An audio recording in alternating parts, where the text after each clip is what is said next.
2026 జనవరి 3, 4, 5 తేదీల్లో గుంటూరులో ఆంధ్ర సారస్వత పరిషత్ ఆధ్వర్యంలో జరిగే 3వ ప్రపంచ తెలుగు మహాసభలను జయప్రదం చేయండి.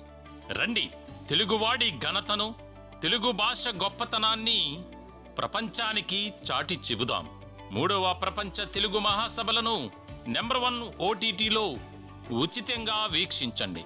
నెంబర్ 1 ఓటీటీకి ఎటువంటి చందా చెల్లించకుండా నెంబర్ 1 ఓటీటీను ప్లే స్టోర్ లేదా యాప్ స్టోర్ నుంచి మీరు డౌన్లోడ్ చేసుకుని మా ప్రసారాలు ఉచితంగా వీక్షించవచ్చు. ప్రకటనల కొరకు సంప్రదించాల్సిన ఫోన్ నెంబర్ 7893935555.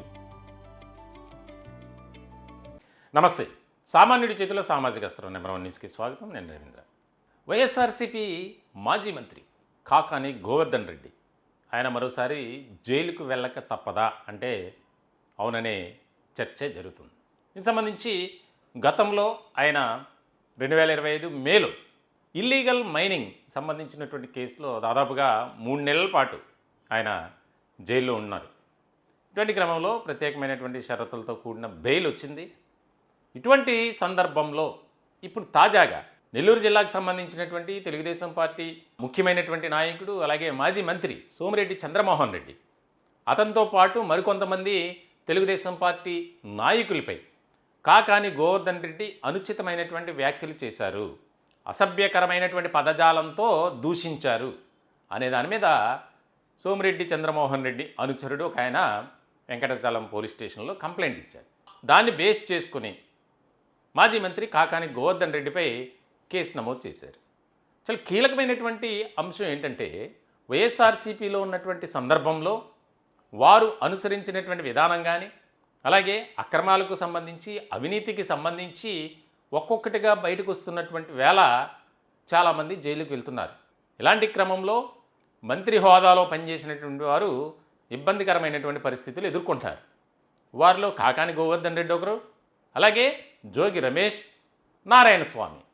ఈ నారాయణ స్వామి ఏమో లిక్కర్ కేసుకు సంబంధించి ఆయన అరెస్ట్ కాలేదు. కాకపోతే ఏ క్షణమైనా నారాయణ స్వామిని అరెస్ట్ చేయొచ్చు. అప్పట్లో ఆయన ఎక్సైజ్ మినిస్టర్గా ఉన్నారు.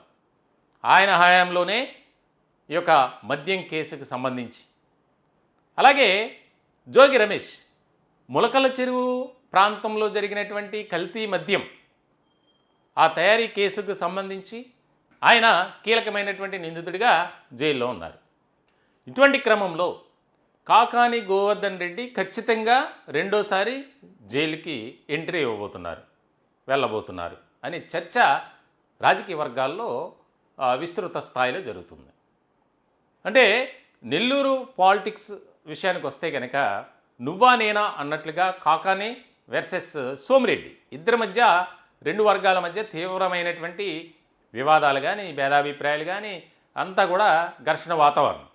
ఇటువంటి క్రమంలో తాజాగా కాకాని గోవర్ధన్ రెడ్డి చేసినటువంటి వ్యాఖ్యలు కానీ, ఆయన అనుచరులతో సోమిరెడ్డిని తిట్టించడం కానీ, అలాగే తెలుగుదేశం పార్టీతో పాటు జనసేన నాయకులను కూడా వారు దూషించారు అనేది ఇప్పుడు ప్రధానంగా ఆ ఫిర్యాదులో పొందుపరిచారు. దీనికి సంబంధించి కీలకమైనటువంటి పరిణామం, కేసు నమోదైంది. ఆయన్ను ఖచ్చితంగా అరెస్ట్ చేస్తారు అనే చర్చ జరుగుతుంది. ఇప్పటికే గతంలో తెలుగుదేశం పార్టీ జనసేన నాయకులను టార్గెట్గా చేసుకుని మాట్లాడినటువంటి వారు సైలెంట్లోకి వెళ్ళిపోయారు. ఉదాహరణకు కొడాలి నాని కావచ్చు, కొంతమంది ఉన్నారు ఇలా మనకి ఎందుకు వచ్చిన గొడవ, వివాదం పెంచుకోవడం అవసరమా అన్నట్లుగా. ఇటువంటి క్రమంలో కాకాని సైలెంట్గా ఉన్నట్లుండి ఆయనతో పాటు ఆయన అనుచరులతో దుర్భాషలాడించడం, మాట్లాడటం, వివాదాస్పదమైనటువంటి వ్యాఖ్యలు చేయటం అనేది ఇక్కడ ఇంట్రెస్టింగ్గా మారింది.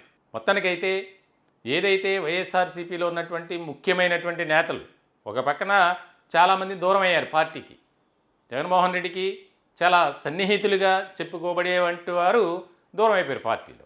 మరి ఇప్పుడు ఈ రకమైనటువంటి పరిస్థితులు ఉంటే రాబోయే కాలంలో వైఎస్ఆర్సీపీ పరిస్థితి ఏంటి?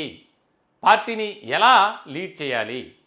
ఎక్కడ చూసినా ఒక టాప్ లెవెల్లో ఉన్నటువంటి లీడర్స్ అంతా అనేక రకాల వివాదాల్లో, కేసుల్లో చిక్కుకునే ఉన్నారు ప్రస్తుత పరిస్థితుల్లో.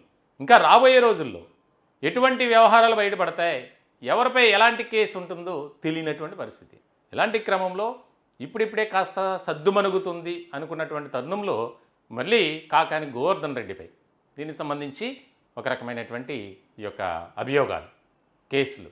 ఒకవేళ ఈసారి కనుక ఆయన జైలుకి వెళ్తే ఆయనపై గతంలో ఉన్నటువంటి కేసులు కానీ ఆల్రెడీ చాలామంది అనేక రకాలుగా తెలుగుదేశం పార్టీ నాయకులు ఆయనపై కంప్లైంట్స్ ఇచ్చారు గతంలో.